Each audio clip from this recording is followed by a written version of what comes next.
ಶಿವಮೊಗ್ಗ ಜಿಲ್ಲೆಯ ಭದ್ರಾ ಜಲಾಶಯದ ಬಳಿ ನಡೆದ ಸ್ಫೋಟಕ್ಕೆ ದಾವಣಗೆರೆಯಿಂದ ಬಂದ ಮಾಜಿ ಸಚಿವ ರೇಣುಕಾಚಾರ್ಯ. ಹೌದು, ಶಿವಮೊಗ್ಗ ಜಿಲ್ಲೆ ಭದ್ರಾವತಿ ತಾಲೂಕಿನ ಲಕ್ಕವಳ್ಳಿಯ ಭದ್ರಾ ಡ್ಯಾಂ ಬಳಿ ಬ್ಲಾಸ್ಟ್ ನಡೆಸಲಾಗಿತ್ತು.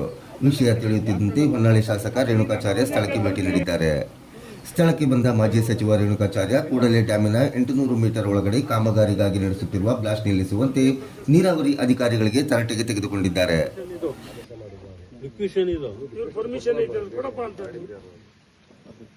ಪರ್ಮಿಷನ್ ಕೊಡಕ್ಕೆ ಅಧಿಕಾರ ಇಲ್ಲ, ಯಾರಿಗೂ ಇಲ್ಲ.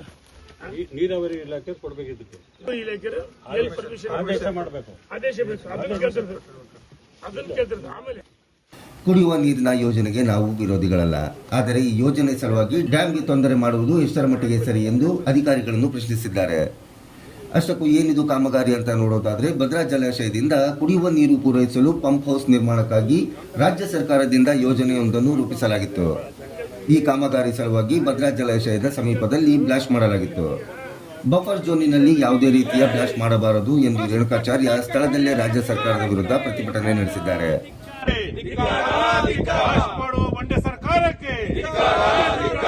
ಭ್ರಷ್ಟ ಕಾಂಗ್ರೆಸ್ ಸರ್ಕಾರಕ್ಕೆ, ಭ್ರಷ್ಟ ಕಾಂಗ್ರೆಸ್ ಸರ್ಕಾರಕ್ಕೆ. ಡ್ಯಾಮಿನ ಭದ್ರತಾ ದೃಷ್ಟಿಯಿಂದ ಈ ಕಾಮಗಾರಿಯನ್ನು ಈಗಲೇ ನಿಲ್ಲಿಸಬೇಕು. ಲಕ್ಷಾಂತರ ರೈತರ ಜೀವನಾಡಿಯಾಗಿರುವ ಈ ಡ್ಯಾಮ್ಗೆ ಯಾವುದೇ ತೊಂದರೆಯಾಗದಂತೆ ಕಾಪಾಡಿಕೊಳ್ಳುವ ಜವಾಬ್ದಾರಿ ನಮ್ಮದು ಎಂದು ಮಾಜಿ ಸಚಿವ ರೇಣುಕಾಚಾರ್ಯ ಆಕ್ರೋಶವನ್ನು ವ್ಯಕ್ತಪಡಿಸಿದ್ದಾರೆ. ಭದ್ರಾ ಜಲಾಶಯ ನಮ್ಮ ರೈತರ ಜೀವನಾಡಿ. 1 ಲಕ್ಷಕ್ಕೂ ಹೆಚ್ಚು ಹೆಕ್ಟೇರ್ ಪ್ರದೇಶದಲ್ಲಿ ಅಡಿಕೆ, ಭತ್ತ ಬೆಳೀತಾ ರೈತರು. ನಮ್ಮ ದಾವಣಗೆರೆ ಜಿಲ್ಲೆ ರೈತರಿಗೆ ಕೊನೆಯ ಭಾಗ ನೀರು ಬರೋದು ಕಷ್ಟ ಇದೆ. ಭದ್ರಾ ಜಲಾಶಯಕ್ಕೆ ಯಾವುದೇ ಸಂದರ್ಭದಲ್ಲಿ ಅಪಾಯ ಆದರೆ ನಾವು ಹೋರಾಟ ಮಾಡ್ತೀವಿ ಅಂತ ಹೇಳಿದ್ವಿ. ಈ ಜಲಾಶಯ ಕೆಳಭಾಗದಲ್ಲಿ 800 ಮೀಟರ್ ಬಫರ್ ಝೋನ್ ಇದೆ.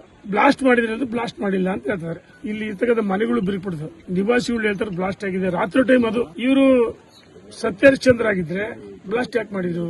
ಇಲ್ಲ, ಬ್ಲಾಸ್ಟ್ ಮಾಡಿದ್ರೆ ಸಸ್ಪೆಂಡ್ ಮಾಡ್ತೀವಿ ಅಂತ ಹೇಳ್ತಾರೆ. ಅನುಮತಿ ಎಲ್ಲೂ ಕೊಟ್ಟಿಲ್ಲ, ದಾಖಲಿದೆ. ನಾವು ಹೇಳ್ತೀವಿ, ಈಗ ಕಾಮಗಾರಿಗಳನ್ನ ನಿಲ್ಲಿಸಬೇಕು. ಇದು ಜಲಾಶಯಕ್ಕೆ ಅಪಾಯಕಾರಿ. ಜಲಾಶಯ 800 ಮೀಟರ್ ಇದೆ, ಬಫರ್ ಝೋನ್ 800 ಮೀಟರ್ ಇದೆ. 800 ಮೀಟರ್ ಒಳಗೆ ಮಾಡ್ತಾ ಇದ್ದಾರೆ. ಈ ಆಡಳಿತ ಪಕ್ಷಕ್ಕೆ ರೈತರ ಬಗ್ಗೆ ಕಾಳಜಿ ಇಲ್ಲ, ಕಳಕಳಿ ಇಲ್ಲ. ಈ ಸರ್ಕಾರಕ್ಕೆ ಪಂಚೇಂದ್ರಿಯಗಳಿಲ್ಲ. ರೈತರ ಬದುಕನ್ನು ನಾಶ ಮಾಡತಕ್ಕಂಥ ಕೆಲಸ ಮಾಡಿದೆ.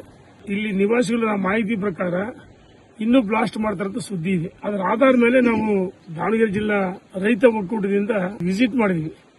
ಕಾಮಗಾರಿ ತಕ್ಷಣ ನಿಲ್ಲಿಸಬೇಕು, ಇಲ್ಲದಾದ್ರೆ ನಾವು ದೊಡ್ಡ ಹೋರಾಟ ಮಾಡ್ತೀವಿ ಅಂತ ಎಚ್ಚರಿಕೆಯನ್ನು ಕೊಡ್ತಾರೆ. ಕುಡಿಯ ನೀರಿಗೆ ಯಾವತ್ತೂ ನಾವು ವಿರೋಧ ಮಾಡಿಲ್ಲ.